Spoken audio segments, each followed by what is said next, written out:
Very good morning.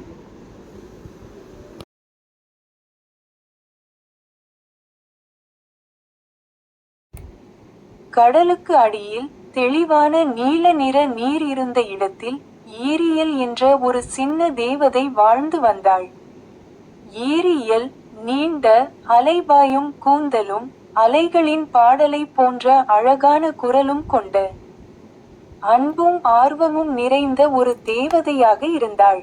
அவள் தன் தந்தையான கடல் அரசனுடனும் அவளுடைய 5 மூத்த சகோதரிகளுடனும் ஒரு பிரம்மாண்டமான நீருக்கடியில் உள்ள அரண்மனையில் வசித்து வந்தாள். கடலுக்கு மேலுள்ள உலகத்தை பற்றி தன் சகோதரிகள் சொல்லும் கதைகளை கேட்பதை ஏரியல் மிகவும் விரும்பினாள். அவர்கள் அவளிடம் கப்பல்கள், காடுகள் மற்றும் பிரகாசமான சூரியனை பற்றி சொன்னார்கள். அவள் அதையெல்லாம் தன் கண்ணால் காண ஏங்கினாள். ஆனால் தேவதைகள் மனித உலகத்திற்கு வர அனுமதிக்கப்படுவதில்லை என்று அவளுடைய தந்தை அவளை எச்சரித்தார். ஒரு சிறப்பு நாளில் ஏரியல் இறுதியாக நீரின் மேற்பரப்பிற்கு நீந்தி வரக்கூடிய வயதை அடைந்தாள். அவளால் காத்திருக்க முடியவில்லை. அவள் நீரின் மேற்பரப்பை அடைந்தபோது மாலுமிகள் நடனமாடிச் சிரித்துக் கொண்டிருந்த ஒரு பிரம்மாண்டமான கப்பலை கண்டாள். அதன் தளத்தில் ஒரு அழகான இளவரசன் நின்று கொண்டிருந்தான். ஏரியலால் அவனை விட்டு தன் கண்களை எடுக்க முடியவில்லை. திடீரென்று கருமேகங்கள் திரண்டு ஒரு பயங்கர புயல் வெடித்தது. அலைகள் கப்பலின் மீது மோத இளவரசன் கடலுக்குள் தூக்கி வீசப்பட்டான். அவனை காப்பாற்ற ஏரியல் வேகமாக நீந்தினாள். அவள் அவனை கரைக்கு கொண்டு வந்து அவன் கண்விழிக்கும் வரை அவனுக்காக பாடினாள். ஆனால் அவன் அவளை பார்க்கும் முன்பே மக்கள் வருவதை ஏரியல் கேட்டு மீண்டும் கடலுக்குள் நழுவிச் சென்றாள். ஏரியலால் இளவரசனை பற்றிய சிந்தனையை நிறுத்த முடியவில்லை. அவள் அவனுடன் இருக்க விரும்பினாள், ஆனால் மனிதர்களால் நீருக்கடியில் வாழ முடியாது என்பது அவளுக்கு தெரியும். ஒரு நாள் அவள் தனது இருண்ட மந்திரத்திற்காக அறியப்பட்ட கடல் சூனியக்காரியை சந்தித்தாள். இளவரசனுடன் இருப்பதற்காக தன்னை ஒரு மனித பெண்ணாக மாற்றுமாறு ஏரியல் அந்த சூனியக்காரியிடம் கேட்டாள். கடல் சூனியக்காரி ஒரு நிபந்தனையுடன் ஒப்புக்கொண்டாள்.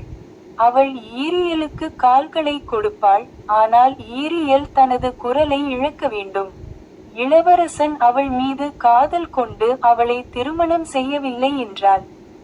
ஏரியல் மீண்டும் ஒரு கடற்கன்னியாக மாறி என்றென்றும் கடல் சூனியக்காரிக்கு சொந்தமாகிவிடுவாள்.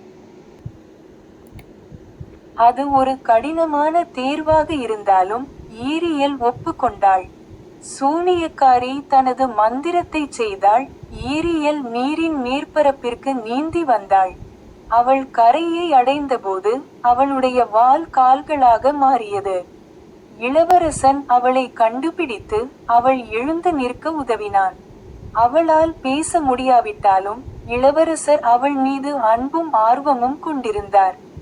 ஏரியல் தனது நாட்களை இளவரசருடன் தோட்டங்களில் உலாவியும் ஒன்றாகச் சிரித்துக் கொண்டும் கழித்தாள்.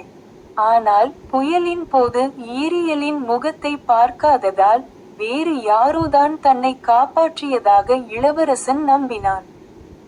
சூரியன் உச்சிக்கு வந்தபோது அந்த சின்னஞ்சிறு கடற்கன்னி உறுதியுடன் கப்பலில் நின்றாள். அவள் இளவரசனை பார்த்தாள். அவனோ நன்றியுடனும் பாசத்துடனும் அவளை பார்த்தான். அவனது கண்களில் இருந்த ஏதோ ஒன்று.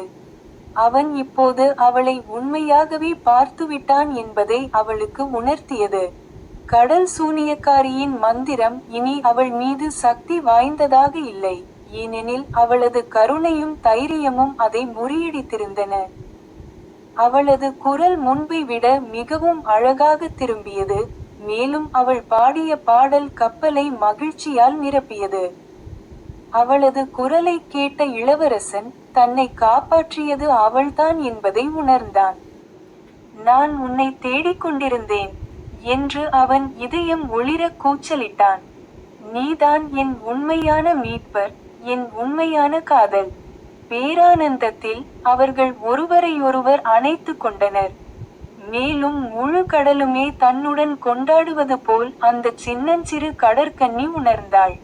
அவளது குடும்பத்தினர் அலைகளிலிருந்து தோன்றி அவளது மகிழ்ச்சிக்காக ஆரவாரம் செய்தனர். தூரத்திலிருந்து பார்த்து கொண்டிருந்த கடல் சூனியக்காரியால் கூட சின்னஞ்சிறு கடற்கன்னியின் விதியை மாற்றிய அந்த அன்பையும் தைரியத்தையும் கண்டு புன்னகைக்காமல் இருக்க முடியவில்லை. இளவரசரும் சின்னஞ்சிறு கடற்கன்னியும் ஒரு மாபெரும் கொண்டாட்டத்தில் திருமணம் செய்து கொண்டனர். மேலும் அவள்தான் நேசித்த கடலுடன் இணைந்திருக்க ஒரு வழியை கண்டறிந்தாள். அவர்கள் இருவரும் சேர்ந்து நிலத்திற்கும் கடலுக்கும் இடையில் ஒரு பாலத்தை கட்டினர். அது இரு உலகங்களும் நல்லிணக்கத்துடன் வாழ வழிவகுத்தது.